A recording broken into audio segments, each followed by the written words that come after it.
Well, it's been a busy summer in the Payne household, and we wanted to take a little bit of time to update you about our lives. We've got a lot's happened, but we have some really big changes coming in on the end of this year, and we wanted to share those with you really as a prayer request. And I kind of wanted to kick off this time with just a thank you to so many people that have commented and have sent emails, just that they've been praying for us and just the loss of my grandfather.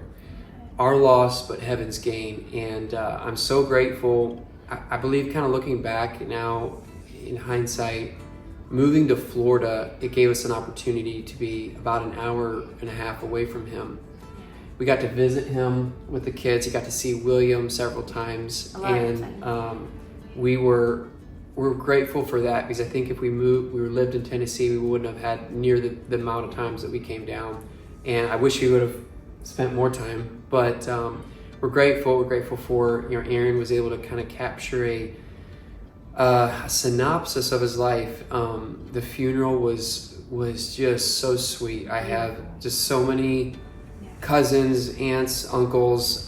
I think he had over 30 something grandkids, over 60 something great grandkids when at the time of his passing, and he finished well. And I'm grateful for him. He's, I'm his namesake. Carson's his namesake. So which Carson right now is kind of he wants to transition to, instead of being called Carson, to Charles. And which is very fitting. I kind of made a mistake in that, because when he was a baby, I thought, oh, Charles sounds like such an old sounding name. But now I love it. And so we're attempting to switch over. It's been hard just because for 9 years we've called him Carson. So we're trying to call him Charles now. We've teased him about having to put a name tag on his in the seat, because I remember as a kid, I had the same thing, wanting to change my name to actually Charles, which is Charles. And but it just didn't stick for people. And so I was like, okay, that's all right. I like Chad. And but his legacy lives on in people's lives, and to hear the different testimonies from people across the world that have been changed by my grandfather's investment and really just giving his life for other people. And so we're sad. It was a bittersweet time, but we're really grateful we definitely miss him and feel that loss. But we're grateful for the time we get to see a lot of family, and just rejoice that we can see him again one day. But then we also went on a trip. We had the best time. So me and my sister Tori are like best of friends. It's been so hard being here in Florida, being so far from them back in Tennessee. So we got to spend a vacation with them, and it was in the Panhandle and the Gulf, and it was wonderful. We have 11 kids between us, so that part was like, whoa, this is a lot of kids. I think by the end of the time that we were like, I don't know if this is a vacation or if this is just a trip. It was a lot of effort, but we had some really sweet time, and the kids just. Oh man, it just felt like old time. We had so much fun, stayed up late and cooked a lot, and just it was wonderful. It was so refreshing. Yeah, it's so neat to see, like, as the kids get older, like, because we try to go to the beach every year. Now that we're closer to the beach, we go much more. But a lot.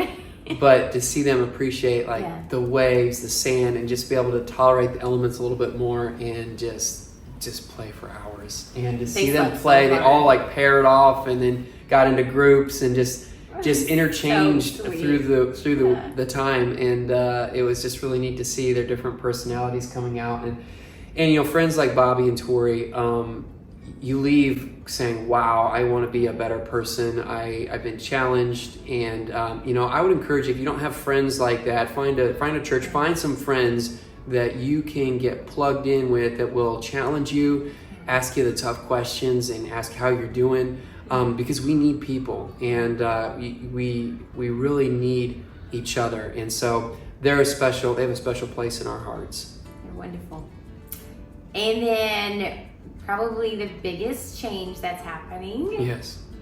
It's scary and exciting, honestly. It is. It's both scary. It's both exciting, but we're trusting the Lord is leading us. We've the place that we've been here has been wonderful. It was an answer to prayer, and coming down here, it's coming up on 2 years. It's hard to imagine it's been that long already. But the option to renew rent on this place is unavailable at the time. And it's left us in a point where we're trying to figure out where God has what's next. It is an answer to prayer. We prayed, said, God, would you make it really clear if we're supposed to stay? Specifically. and he did. He answered that prayer. And so we're grateful for that. But we know that he's going to make a way and open a door. And whether it's here in Florida, whether it's back in Tennessee, we've looked at other places. But it's a lot of just questions and just seeking and also waiting at the same time. So that we would just covet your prayers for, to just have clarity of direction, that we would not falter in the mission that God has placed on our hearts for our kids, and training them and teaching them, and the work and the Chad and Erin Co, and just wanting to get the gospel out and God's truth, and get people to be encouraged to love God's word. Those are some missions that God's placed on our hearts. And a lot of these things like housing and things like that, and difficulties that might come up, they're little side distractions of the main goal. And so we're trusting that as we try to seek God's kingdom first as best we know how, He's going to make it clear. He's going to open a door. So we're praying for an open door, and we would love for you guys to please pray that God would open a door and just give simple clarity, and we can trust Him, because it's a lot, because it's like, we have a lot of kids and it's just a lot of things to juggle. But we love the church we're at. We do, and that's a big thing. It's just been wonderful. So leaving would be hard. Yeah. We love the beach, and we've fallen in love with Florida. The summers, we bear them for the winters that are just absolutely wonderful, beautiful. Yeah, and so it's something that we've adjusted to, I feel like, really well. But we could go back anywhere. We of course love Tennessee. That's where my family is. The seasons and different things. We have so many friends and family there. So we're praying and seeking the Lord, and we have just a few months before we actually have to leave. Yeah. We're going to be packing up again. It's going to be a whirlwind of a fall for us, and a winter, and but we're excited about what God is doing. So we'll keep you updated, and we try to keep people updated through the Instagram, through emails that we send out. You can go to the website and subscribe there if you want to get, God's showing us, every week, every day, it feels like there's something that comes up that God's either challenging my heart and working on Erin's heart, and different things that we're learning lessons of life, gleaning tidbits from other people that are much wiser and have lived longer than we have. And so we try to throw that out in a weekly devotional to try to encourage people, and with just a simple thought and kicking off the week. But we would love to keep in touch, and we're grateful for your support, your prayers, and we can't wait to see what God's going to do.